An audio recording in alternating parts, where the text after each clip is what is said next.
all normal, regular people, and a lot of lawyers. But if you broke your leg, you wouldn't go to a normal, regular person, would you? You'd go to a doctor. Do you know what? If I broke my leg, I wouldn't go near a hospital right now. But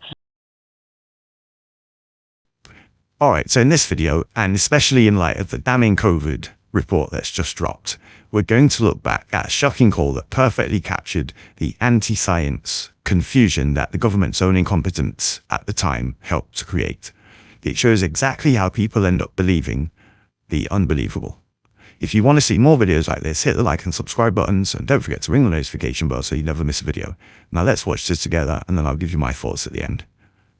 Yeah, which ironically is Gaelic for freedom. But yes. I was there on Saturday, and I go to every one. I find it quite empowering, and it's the only time that I feel like I'm not on my own, because obviously there's not many people. There's more people willing to go along with this than there are to stand out. What was it about? If you were, it was for me and many that I was with, etc. It's just about ending all of this.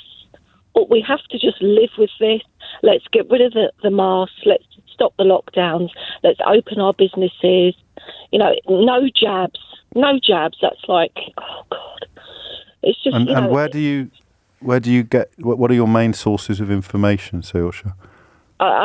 Well, I look. I don't watch television. I don't read newspapers for a start. Yeah. I just search all their own websites. Who? The CDC, the WHO, the WEF, the British Medical Journal, and then obviously. But they're all united in thinking that masks and lockdowns are a good idea. But so where do you? So sorry, I didn't express myself properly. Where do you get the information upon which you base your conviction that all of the medical agencies you've just described are somehow wrong? Who is it that's right in your view? Do you know something? You can read both sides of any story. No, I know, but I don't know what the other side is. I know what the science is. What I'm saying is that I've listened. So where do you go to get the people who tell you that masks are a bad idea and that vaccines are a bad idea and that lockdowns are a bad idea? And presumably they think people haven't died of coronavirus? Or Well, I'm not saying vaccines per se. For me, this is not a vaccine. It's an mRNA. Yes. It's still under trial. Everyone that's taken I don't want to run out of time. I just want to push you towards where you get your information from. So I'm on various groups all around the world, and lots of people share their knowledge. Who are they? Who are they? All normal, regular people, and a lot of lawyers. But if you broke your leg, you wouldn't go to a normal, regular person, would you? You'd go to a doctor. Do you know what? If I broke my leg, I wouldn't go near a hospital right now. But have you heard of Dr. Dolores Carhill? No, of course I haven't. She's fantastic. Right, what's she a doctor of? She's a scientist. What's she a doctor of? 20-odd years of virology and vaccines and all sorts. She's amazing. Right. Okay. Dr. Rashid Buttar. If you trust the science, then look at the science overall. And where do you find these people? All over the internet. All over the internet. And why do you think their genius hasn't been more widely recognised by the world? Because you're shut down. You're fact-checked. So how do you find them then? What's wrong with fact-checking? But have you heard of this before? I've never heard of fact-checking until this last year. But anything that you try and share, where you know what facts are. You know what facts are. Yeah. And you know what checking is. Right, okay. So you know what you've known what fact-checking is all your life. You're not allowed to go against what the government. You're allowed to, but you have to have proof and you have to have evidence. But these are scientists. These are actual scientists as well that are saying this is wrong. Right, and how much effort do you put into exploring their credentials? To be honest, it's totally taken over my life because this has ruined my life. I'm sorry. This has changed my entire life. Yes. Work-wise, family-wise, friend-wise. I'm sorry. Social-wise. I know, and it's because you're vulnerable. It's because I hope you won't hate me for saying this. I'm not vulnerable. I'm just you are. I'm so sorry, but you so clearly are, and there's no shame in that. But these people are taking advantage of your vulnerability.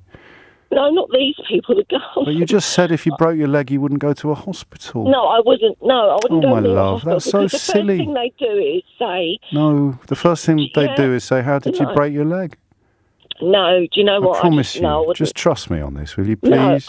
No, my gut feeling is telling me, and like I say, I've done a lot of research, and it is very, very, very deep. Right. So we're not going to go into the Magna Carta and the Freemasons and all that. There's no point. Okay. But on the start of it, the march is about, please, let's just get back to life. Let's ignore almost all of the scientists and listen instead to the ones that you found on the internet. No, I'm not saying that. That's what you just said. That's what you just said. And some of the people you've mentioned, I'm already receiving absolutely irrefutable evidence that they are not worthy of you and your interest. But I sense that I probably haven't even touched the sides there. Just please, if you get poorly, see a doctor. All right, so let's just break this down. That was difficult to hear, not just because it was sad, but because it's a perfect case study in how failures in government messaging create a vacuum for misinformation to thrive. There are some similarities to the current government, but I won't go there today. So when this caller says that she gets her information from all over the internet, she is a direct consequence of a vacuum in leadership. People don't turn to fringe voices when they trust their leaders. They don't reject science when the official message is clear and consistent. The protests that she was a part of were against policies that were only necessary because the government failed to act sooner. And again, the protest was not against a competent, well-oiled machine. It was against a government whose rule-breaking, like Dominic Cummings' trip to Barnard Castle, undermined public confidence in the rules they were setting.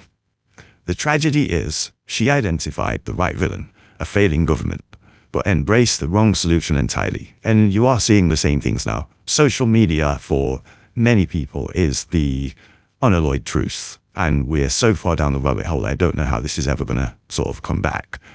But when she says this has ruined her life, you hear the genuine pain. She lost friends and family because she was led down a path of total and utter conspiracy, while the people in charge couldn't even get the basics right. Her statement that she wouldn't go to a hospital with a broken leg is the logical endpoint of what happens when trust is completely eroded and you lose your critical thinking skills because you're staring at a screen for too long. And when you look back at that call, it's so much more infuriating now, isn't it? This week, the official UK COVID inquiry delivered its devastating verdict. It confirmed what we all suspected. The government's response was chaotic and indecisive. It identified a lost month of action that cost at least 23,000 lives in the first wave alone. And it exposed a toxic culture in Boris Johnson's team that made everything orders of magnitude worse. The report makes it painfully clear that the problem wasn't the lockdowns or the masks. The problem was a government that was too little too late. So what are your thoughts? What do you think? What for you was the most infuriating finding from the COVID report? Let me know in the comments below. And if you enjoyed this breakdown, make sure you hit the like and subscribe button for more. And make sure you hit the notification bell so you never miss a video. Thanks for watching.